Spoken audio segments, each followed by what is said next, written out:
A talent blind to its limits fades sooner than one who knows where the line is drawn.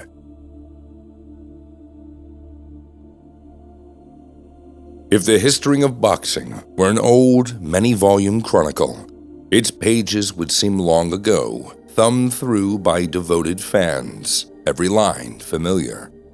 We know the heroes, we can recite their triumphs. Yet, open that heavy tome again, and you'll find chapters torn out or faded with time. The most dazzling era is remembered by the fabulous four. By legend, it belonged to the four kings, the indomitable rock for whom every fight was a war for respect, the defiant Panamanian rebel whose very aura unnerved the fearless, the brilliant strategist with a movie star face and a predator's heart, the Motor City Cobra whose punches bent the course of history. But there was another, a master of defense known as the Radar, his record still unmatched half a century later. It is time to brush away the dust of neglect and restore Wilfred Benitez to his rightful place among boxing's fabulous five.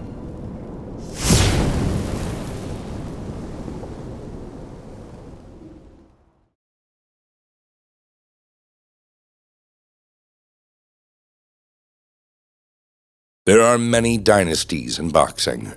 Most of them begin with fathers whose own fame cast a spell on their sons. A legacy the children try to honor and preserve. But sometimes a dynasty is not built not on their father's glory, but on the father's dream. A dream the children are forced to carry as if it were their own. Gregorio Benitez, known to everyone as Goyo, was no boxer himself, not even an amateur. His only ring resume came from bare-knuckle street fights for cash. Living in the Bronx, he spent countless hours in New York gyms, watching legends train, studying every slip and pivot, absorbing the art of defense. Goyo even worked as a cornerman and coached local kids, sharpening an eye for the sport that belied his lack of formal experience. Gregorio and Clara Benitez had 8 children, and in their father's mind, all 4 sons were destined to become fighters. The youngest, Wilfred, was born on September 12, 1958. When crime swept through New York in the early 60s, Papa Benitez moved the family back to Puerto Rico. Behind the family house, he built a boxing gym, teaching his boys the craft and drawing in neighborhood kids as well. Future world champions trained there. Angel Espada, Alfredo Escalera, Esteban de Jesus, and Carlos de Leon. Boxing may be an individual sport, but Gregorio's story shows how powerful a trainer's influence can be. Without ever stepping into a professional ring or having any special education, he had such a deep understanding of the game that he was able to lead both his children and extraordinary neighborhood kids to success. But while others came to the gym solely because they wanted to, Benitez's sons had no choice. It was a mandate. Throughout their careers, they walked a tightrope between pleasing their father and pursuing their own paths. Gregorio Jr. excelled as an amateur, but suffered brain injuries that ended his pro career almost as soon as it began. Alfonso was the more talented and considered the most sensible member of the family, but boxing never stirred his heart.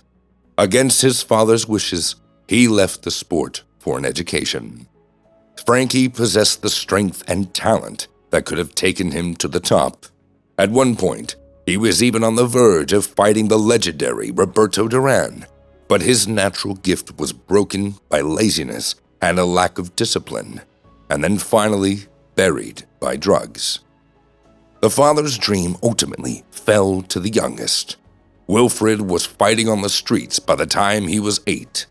Goyo would chalk out a square, pit his sons against older kids, and call in spectators, selling tickets for 50 cents or $1, and clearing as much as $70 a day. For Wilfred, it was a daily school of survival, where he developed the instinctive radar that later defined his ring style. The real tests came inside the gym, sparring with Esteban de Jesus, 7 years older and already a terror. Their sessions often turned into wars. Witnesses recall the father refusing to stop the action, even as Wilfred absorbed punishment. "You box until you learn to defend yourself," Papa Benitez would bark. Those punishing rounds forged a defensive genius, the ability to sense a punch before it even left the opponent's shoulder. Like his brothers, Wilfredo had a strong amateur resume. Unofficially, 123 wins against 6 losses. To sneak his underage son into tournaments, Goyo added a few years to his age, using a fake baptism certificate. At the 1973 North American qualifying event, for example, Wilfredo beat 19-year-old Canadian Camille Huard, while the commentators called him 17. In truth, he was just 14 years and 10 months old.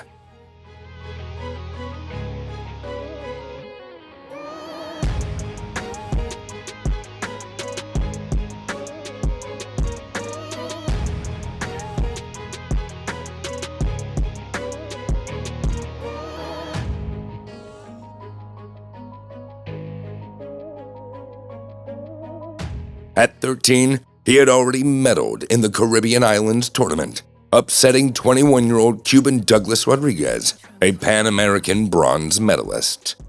That victory turned the boy into a sensation on the island of St. Martin. Yet the true fame of boxing's wonder child still lay ahead.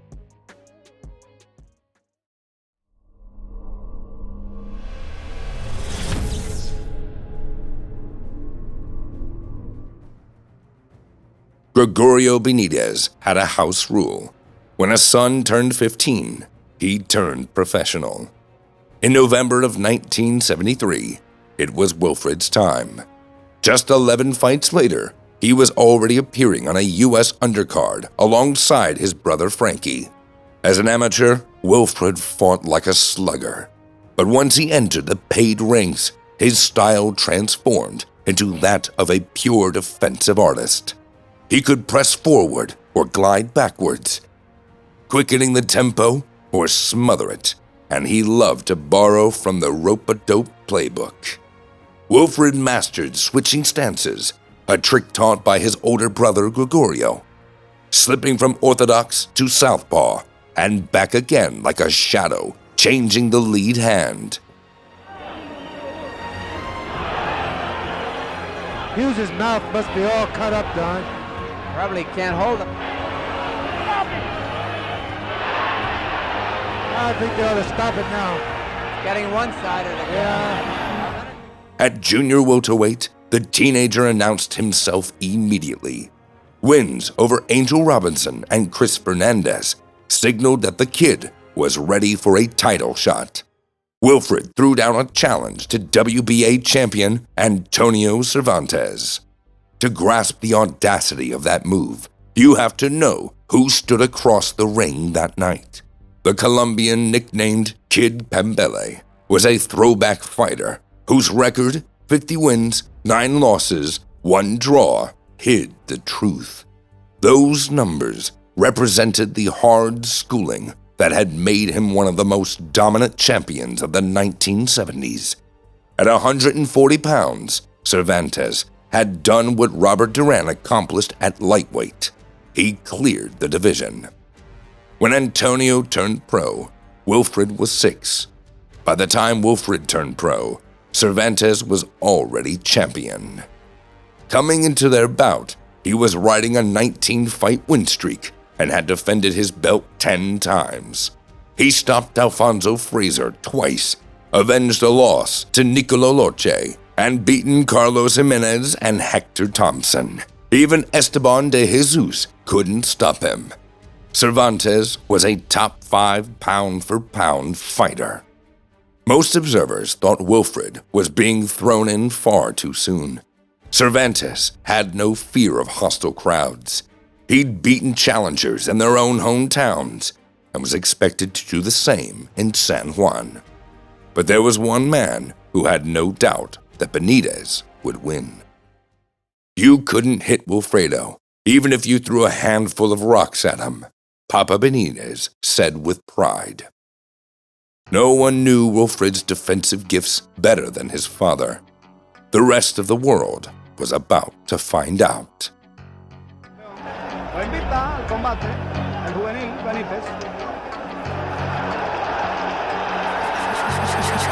Cervantes found out quickly. Benitez's jab, relentless, needling, maddeningly precise, kept the champion on edge. In the third round, the challenger slid into a southpaw stance, stabbing us straight to the body and a hook upstairs. Next round, as Cervantes pressed forward, Wilfred switched back again without throwing a punch, forcing the champion to keep solving new puzzles. More than once, Cervantes seemed to freeze, like an old PC lagging under too many commands. Round 6 brought a masterclass. Wilfred snapped the jab, baiting a right hand, then ducked under it before the champion could set his guard. Breaking the distance, he made Cervantes miss again, and when the Colombian relaxed for a heartbeat, Benitez nailed him with a right. Moments later, standing near the ropes, the teenager baffled him with another stance switch, closing in and instantly pulling back to distance. He forced another wild miss from the champion. Expecting Wilfred to duck under, Cervantes fired a left hook, but the kid merely tilted his head aside. It was chess, a seasoned grandmaster against a schoolboy. Until move by move, the master realized the schoolboy was a genius.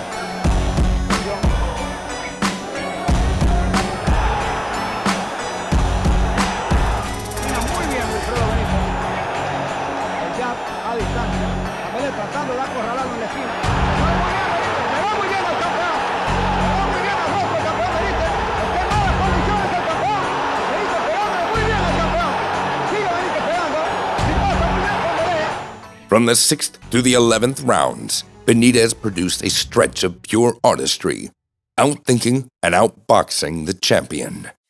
The problem for young talents is a lack of experience. That usually reveals itself in their knowledge of boxing's finer tricks. But Wilfred was the exception. Young as he was, that night he fought with a maturity far beyond his years.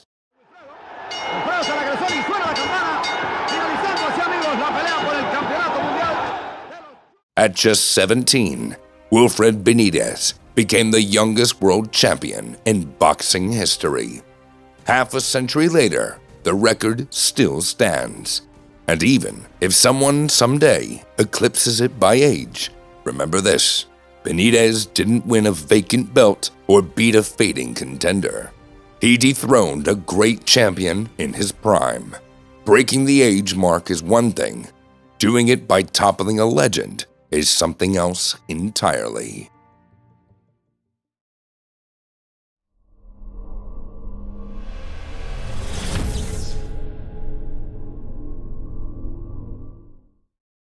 In boxing, a father and son team is so common, it can feel like a family trade. Yet, that bond often breeds rivalry more than success, sometimes sliding into full-blown psychodrama. Wilfred and his father lived on a thin edge between respect and defiance. Gregorio was known as a hard man who pushed his sons mercilessly, driven by as much pride as ambition. His pressure went beyond words. At times, the boys left the locker room bearing worse marks from their father than from the fight itself. Fits of rage could flare so hot that only the police could cool Papa Benitez. Even small moments told the story. During road work, Goyo would bark. Shadow boxing. Throw punches. Wilfred pretended not to hear. Stubborn brat. Goyo would snap. Still jogging, the son shot back a single word. Tyrant. Once Wilfred became champion, the once obedient kid started to rebel. Yet his first title defenses were flawless. He outboxed Emilio Villa and, in dazzling fashion, demolished rising prospect Tony Petronelli. Right hand.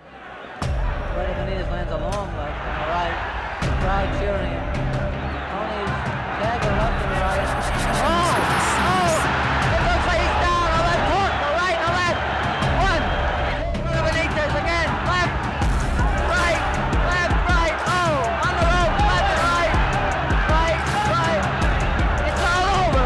It's all over. It's all over. Wilfredo Benítez. That's it.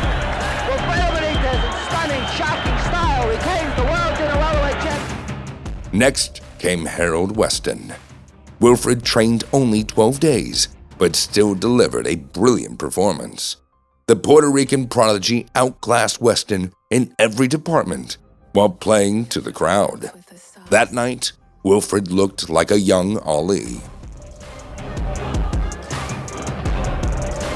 Stands there and he fights.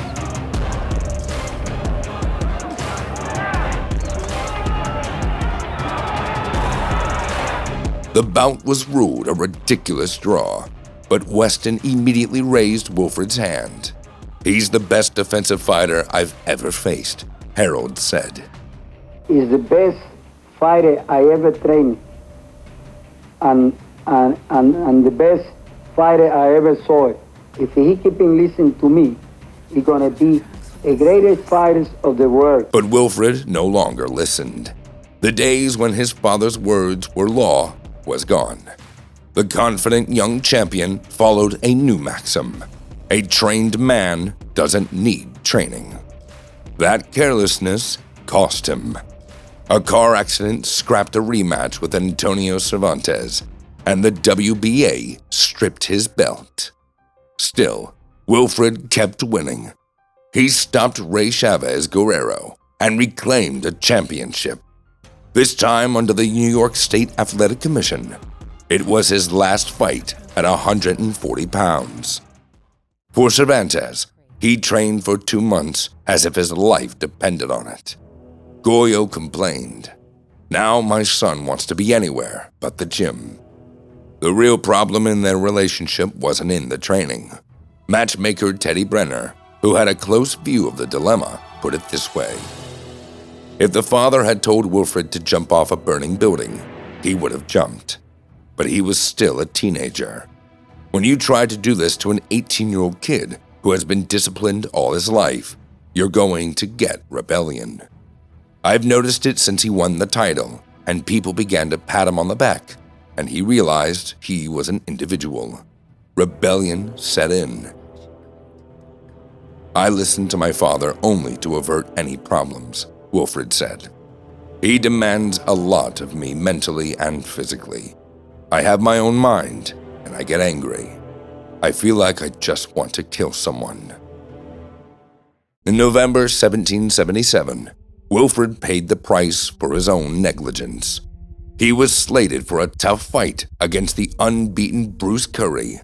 Benitez had originally been set to face Durán, but when he heard that some guy named Curry would step in instead, he stopped training. After barely a week in the gym, he vanished from camp. Gregorio was furious. "Curry's going to kill you. No fool steps in against him in that kind of lousy shape." "Nuh-uh," Wilfred replied. Benitez showed up for the fight straight off a wild night out, and the final stare-down, he yawned like a school kid at morning assembly. Curry took it in stride. He'd brought along his own cure for drowsiness.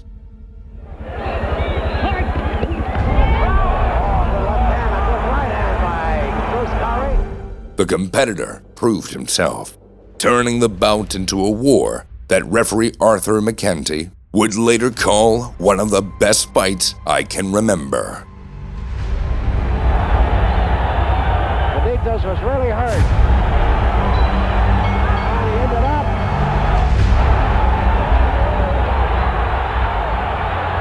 Benitez going to work. It's go for broke now by both of them. Both of them looking for the knockout. Benitez really going to work. He's not stopping. Everything is going.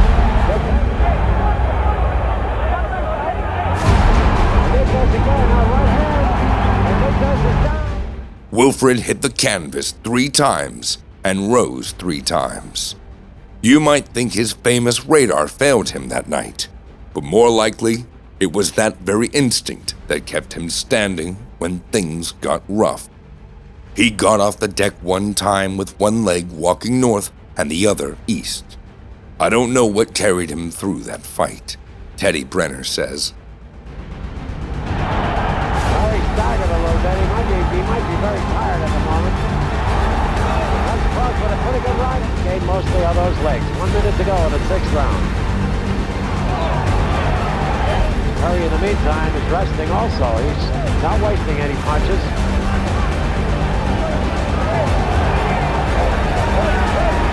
Benitez fighting back now better than he has since the lockdown. Seems to regain their stride.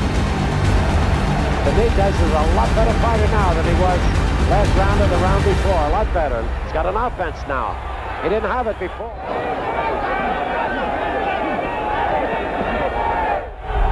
17 seconds remaining in the fight, and Benitez is giving it everything. Winning rounds 6 through 10, Wilfred eked out for a split decision. The lesson would humble most fighters, but he stuck to his philosophy. Preparing for the immediate rematch, he spent a grand total of 3 extra days in camp. In the rematch, Wilfred left no room for doubt, yet still managed to drive his father to the boiling point. "I want to sell my son," Goyo snapped. "All I ask is $150,000, 10% of his future purses, and 2 tickets to every fight. You put the money in my hand, and I put my son in yours. After that, do what you want. If the new owner wants him to fight Durán, that's his problem. I'll be like Pontius Pilate. Wash my hands and forget it." Sometimes the tension veered into dark comedy. One night, the phone rang at Gregorio's house. "We have kidnapped Wilfred. See. We want $1 million. See. Or we'll kill him." "Kill him," Gregorio said, deciding it was a hoax. The irony was harsh, tinged with weariness of endless troubles with his son. Eventually, Oyo sold Wilfred's contracts to Jim Jacobs and Bill Caton for $75,000. He remained a trainer, but no longer controlled his career. One curious episode came during Wilfred's preparation for his August 1978 bout with Randy Shields. Benitez had been training in New York and then simply vanished. Teddy Brenner ended up hiring a team of private investigators to track him down. They eventually discovered that Wilfred had run off to Florida with his girlfriend and spent an entire week at Orlando's amusement park. When they finally found him, he was beaming. "I rode every single ride," Benitez said with a childlike delight. The truth was that Wilfred and his brothers had been forced to grow up far too soon. Yet inside, they were still boys who'd never really had a normal childhood. And as usual, wretched preparation didn't stop him. He dismantled one of the strongest welterweights, Randy Shields, who would later share the ring with Sugar Ray Leonard and Pepino Cuevas, taking the gifted Puerto Rican prodigy one step closer to greatness.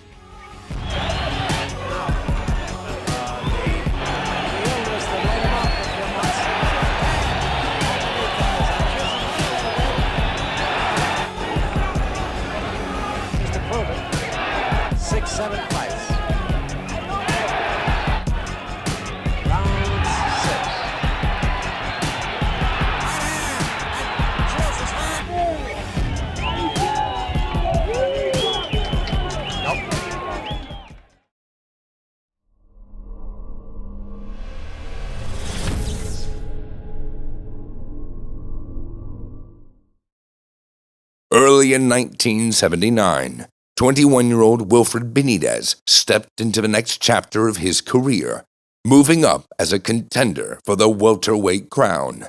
Waiting for him was the formidable Mexican Carlos Palomino, a champion who had defended the WBC belt 8 times. This was no opponent to trifle with. Jim Jacobs pulled every string to keep Wilfred in the gym, and Benitez himself took it seriously. He worked harder than usual, grinding through 15 days of camp. But the atmosphere inside that camp was anything but orderly. Jacobs had tapped former great Emil Griffith to serve as head trainer, a decision that infuriated Papa Benitez. Emil and Gregorio clashed over strategy. Griffith urged caution, a fight of patience and precision rather than a hunt for the knockout. Gregorio dismissed that idea as pure nonsense. All Griffith does is tell him about how it was when he was a champion, he scoffed. Wilfredo doesn't listen to him. He only listens to me. The spark plug of tension was Gregorio's Sir Quiet. Unassuming Emil had no choice but to endure his constant jabs in silence, careful not to turn camp into a battlefield. As the match showed, Griffith's plan was correct. In the first 3 rounds, Carlos Palomino braced for an early assault, but the element of surprise disrupted the champion's rhythm. Benitez used early frames to bank points and carefully read his opponent. After all, Wilfred lacked the raw power to knock Palomino out, while Carlos had plenty. Not being hit quite as though Benitez missed the 4th round, and then he's slippery with the head. Wilfred's style was pure poetry of the sweet science. His lower body stayed rooted, balanced.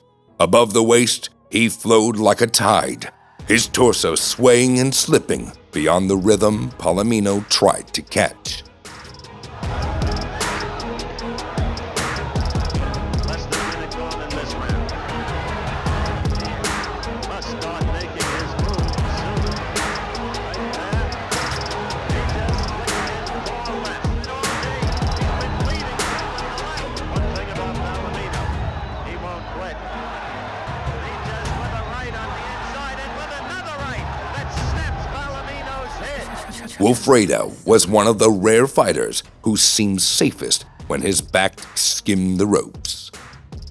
Palomino is finding this young man a different kettle of fish than the others he's fought as Benitez now carries it back to Palomino, staying with his back to the rope. Palomino later recalled, Wilfred was unpredictable. He could punch from any angle, and that jab, no question, he was a natural boxer. It was like a sixth sense. I don't think I could have caught him that night. He was in control of everything. After 15 thrilling rounds, Wilfred Benitez claimed another piece of history, dethroning Carlos Palomino at the very height of the champion's reign. It was at that moment the stars of boxing aligned. 4 extraordinary fighters had landed in the same division, destined to cross paths. They became known as the 4 Kings: Roberto Duran, Sugar Ray Leonard, Thomas Hearns, and Wilfred Benitez. The era of the Fabulous 4 would unfold in 2 great chapters, the first set on stages of welterweight and junior middleweight. Its prologue came on November 30th, 1979. That night, 2 young prodigies shared the ring, 21-year-old Benitez and 23-year-old Sugar Ray. Their masterful duel is still hailed as one of the most elegant chess matches in boxing history.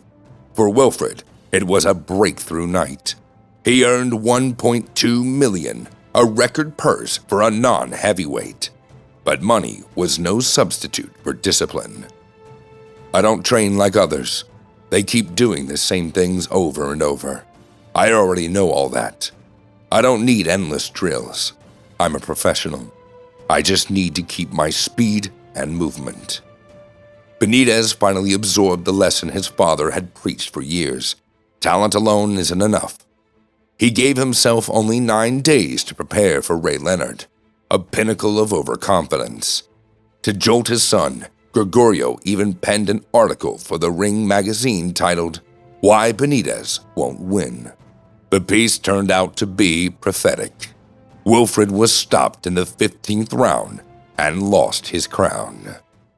The defeat cut deep into the Puerto Rican's pride, and from that sting, he began the finest stretch of his career.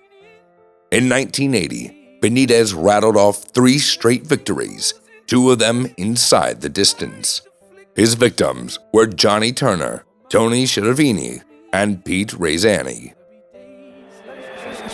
Trunks with the sauce.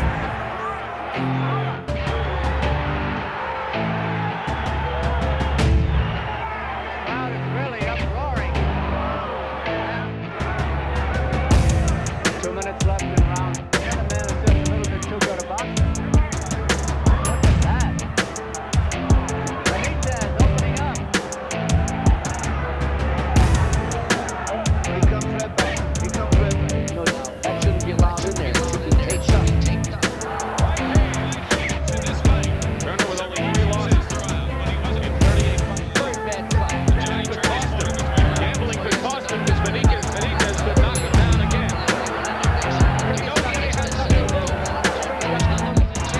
It's not always raining. Every day is like this. There's no one complaining. Days like this. Everything falls into place. Like the flick of a switch. Moments on me. Days like this. Benitez landing solidly, and he has Chevrolet in trouble, but the Kansas City kid comes right back. Oh, a wicked right hand by Benitez. NBC's Friday Night Fight.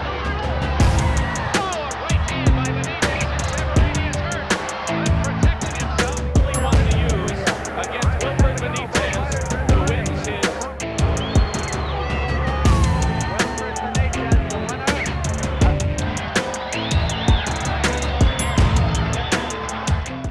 That summer, Wilfred traveled to Montreal to watch Roberto Duran dethrone Leonard. Triumph or not, Duran's tongue was never idle. The moment he spotted Benitez, he unleashed a barrage of Latin American street poetry. The familiar carajo and the sharper hijo de puta. For Duran, a celebration without a scandal was like a carnival without music.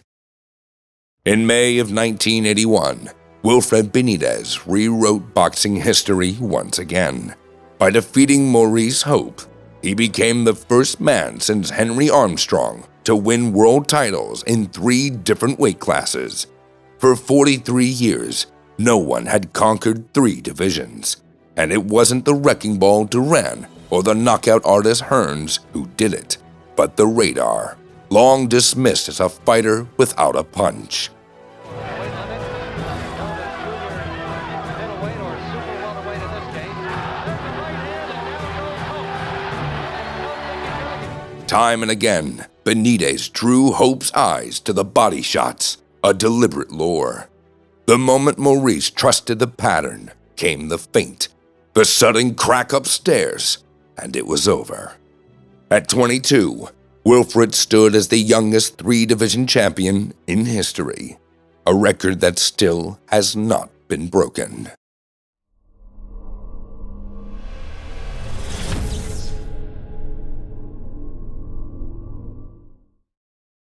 By the end of 1981, Benitez had beaten fellow Puerto Rican Carlos Santos and drawn closer to the long-awaited clash with Roberto Duran.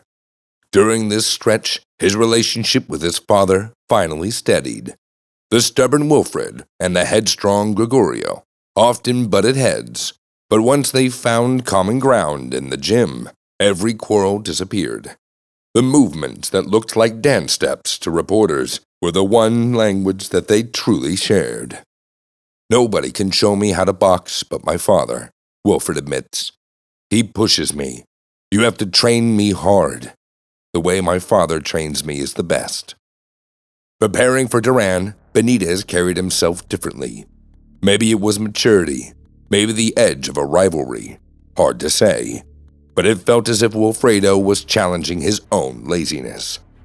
Sometimes I train hard, and sometimes I don't train at all. My father says, get to the gym. I answer no, but when I'm in shape, I'm the best fighter in the world. There was no real hatred between the Panamanian and the Puerto Rican, but it was hardly peace either. Latin blood doesn't leave room for indifference.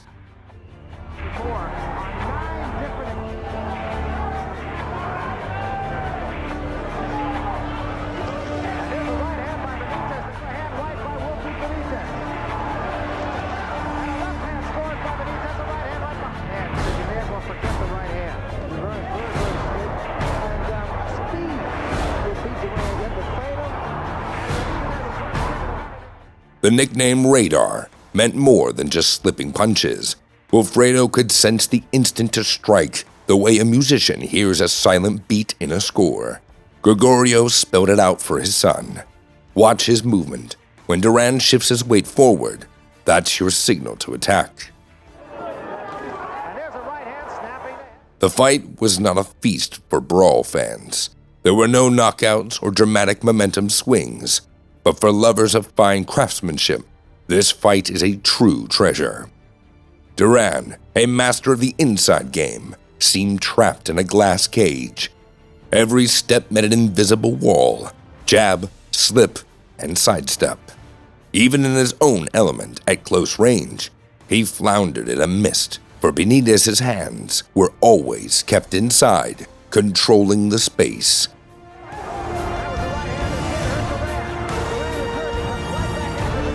Wilfredo focused on body shots, stripping his opponent of the last remnants of resolve. Duran pressed forward, but he looked as if he were playing on someone else's board.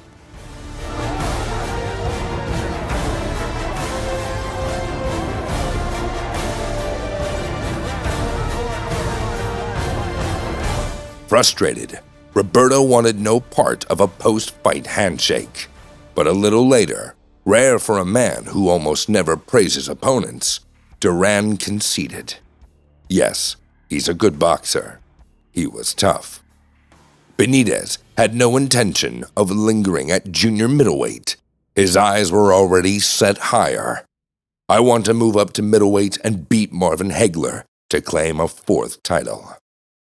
The showdown boxing fans still dream of was within reach. In May of 1982, a Hagler-Hearns battle collapsed when Tommy was sidelined by an injury.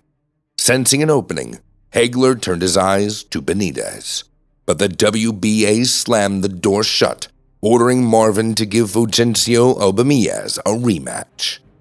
Marvelous couldn't risk losing his crown. He had no choice but to comply.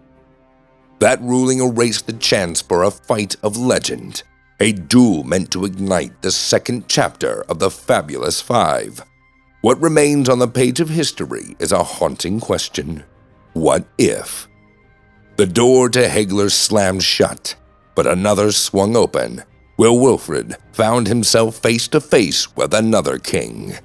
December 1982, Benitez puts his crown on the line against the Motor City Cobra.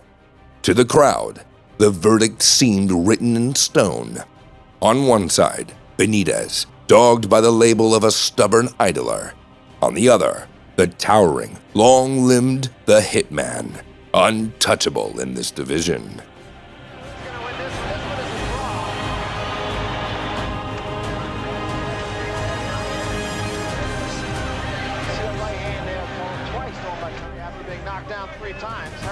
Knocked him down. There's a good right hand by Hearns, but he can't double up on it. Almost every one of those missed except the first one. That was a good right hand. He got Benitez bouncing off the ropes and caught him, but not a lot of those are scoring. Exchange again as Hearns tries to measure Benitez. Benitez normally likes to fight on the ropes and punch off the ropes. But in this case, he's just being kept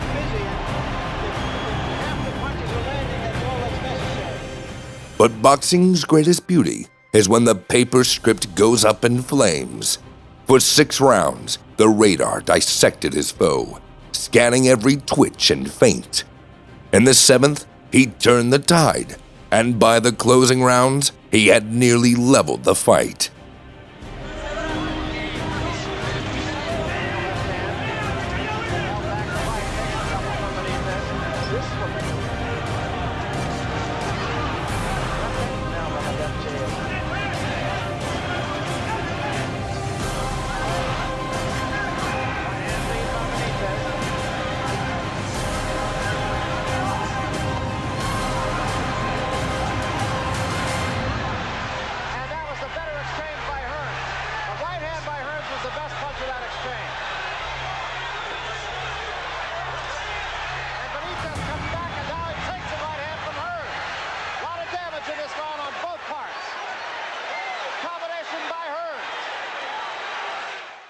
Wilfred's effort wasn't enough to snatch victory. A knockdown in the 5th round weighed heavily on the scorecards. Given Hearns' size and power, no one at welterweight or junior middleweight could truly outbox him. And yet, Benitez came as close as anyone to making the impossible real. In favor of the winner by a majority vote, the new super welterweight champion, Tommy Hitman Hearns. That night marked his final stand on boxing's highest stage.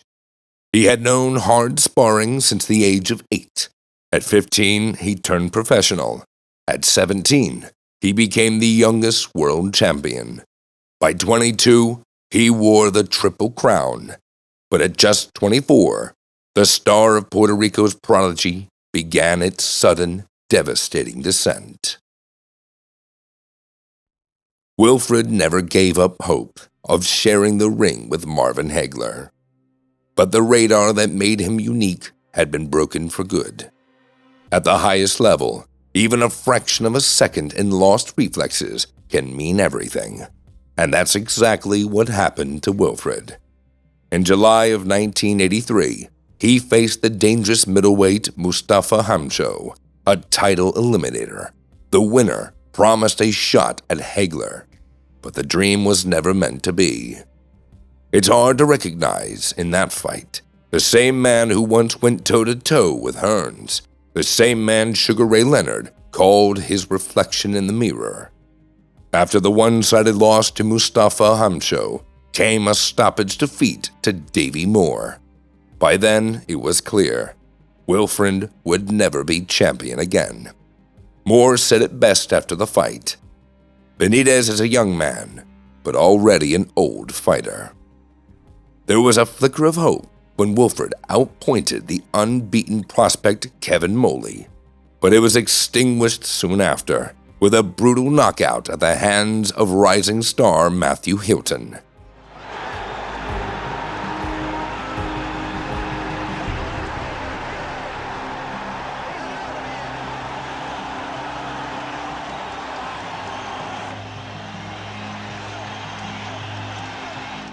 His family begged him to stop. "You must quit, son," pleaded Clara Benitez, but Wilfred refused to even consider it. In November of 1986, he went to Argentina for a doomed bout, one he wasn't even cleared for at the medical. Eyewitnesses recall he needed help just to climb into the ring.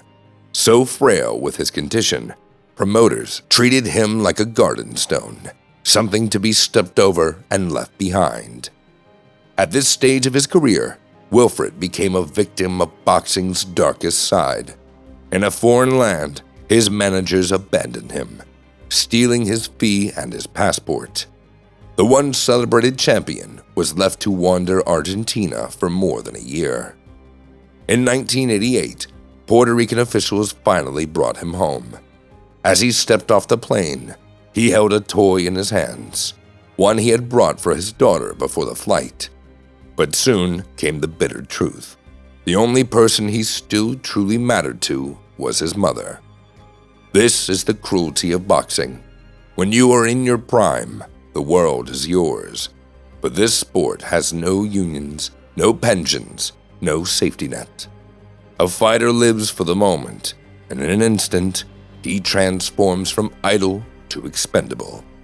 Fans forget, and the sport discards without mercy. Despite a diagnosis of post-traumatic encephalopathy, Benitez was forced back into the ring, fighting not for glory, but for the money to treat his own broken body. The more than $8 million he earned in his career vanished, as they do so often in boxing. According to Clara Benitez, her husband squandered most of his son's purses on fat women and slow horses. Although Wilfred's sister denied it, claiming that the money disappeared at the hands of his ex-wife, but the truth will never be known. What remained was spent trying to keep the fighter alive. In September of 1990, Wilfred retired. 6 years later, he was enshrined in the Hall of Fame at Canastota. But that same year, he suffered a seizure that left his condition permanently worsened. Clara cared for her son until her passing in 2008, after which the burden fell to his daughter, Yvonne. Wilfred's story stands as a chilling reminder of what boxing can do to a man. For more than 2 decades, his life had been nothing but torment. And in the days when he could still speak, he once begged his sister to put him out of his misery. However, Benitez's story is also about the power of love and devotion. Yvonne faithfully fulfills the promise she made to her mother. "He is my brother. He is like my child," she says, finding joy in being able to be close to him. Boxing, like any story, is subject to manipulation. Some names are exalted, others fade into the shadows. By the will of the marketers, Wilfred's name dropped off the list. The term "The Four Kings" is already a retrospective brand, one that erases nuance. It was canonized after the release of George Kimball's book of the same name. But the facts remain undeniable.